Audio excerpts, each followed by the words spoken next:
سلام علیکم و رحمت الله و برکاته. من محمد هستم از تاجیکستان.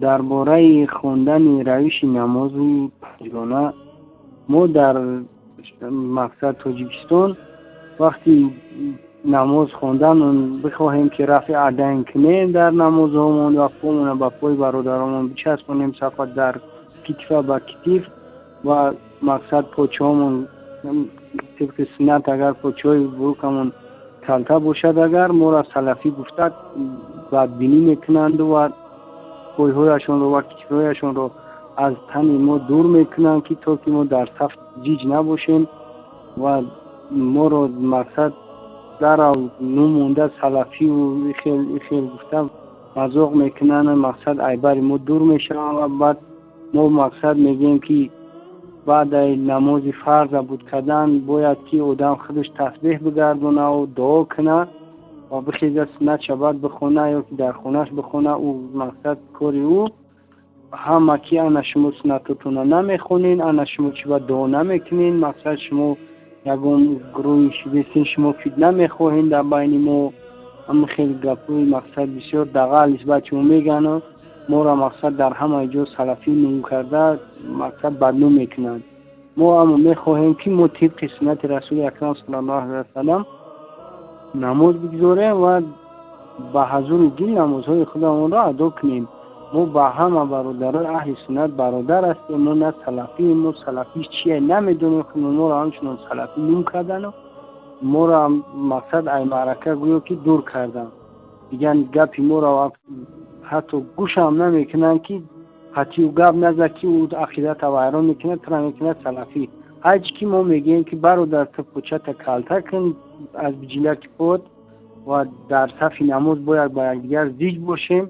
ما ریش باید داشته باشیم و باید که دوی سه دعا بعد نماز رو نکنیم و مقصد سر قبرستان اگر رفتیم مقصد برای عبرت گرفتن بریم در قبرستان های شیشته آیت نخونیم. همین گپا را با برادرای مقصد تاجیکان هم میگیم. ما را سلفی گفته مقصد هم خیلی مینوی دید میکنند. اگر ما هم یکم گروهی نیستیم، ما یکم جو سرجم هم نشدیم نسبتی یا یکم تیوری بینیم و یکم بدبینی بینیم و یکم مقصدی غرضی هم نداریم. حتی اگر قبول نکنن لااقل ما را همچنین مقصد شما از شبکه همین نمودای مقصد طبق 4 مذهب نماز خوندن و مقصد سنت های صحیح بودن رسول الله صلی الله علیه و سلم پیشنهاد کنیم که ما بین یکدیگر اختلاف نشه و ما را بدبینی نکنن.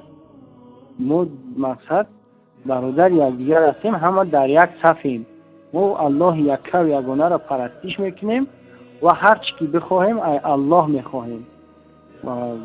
سلام علیکم برادر گرامی محمد انصاری. میخواهم که شما نماز رو خودتون بخونید، هم تنهایی هم جماعت شده مقصد برای یاد دادن برای مردم تاجیکستان پیش درو شده خودتون نماز جماعت بخونید که مردم ببینن که مقصد همین مقصد به شما اعتقاد دارن، شما را گوش میکنن و اگر یک کس دیگه باشه میگه اون اوش سلفیه بوده مقصد بون شاید که امون فکر اندیشه خچونده بروند.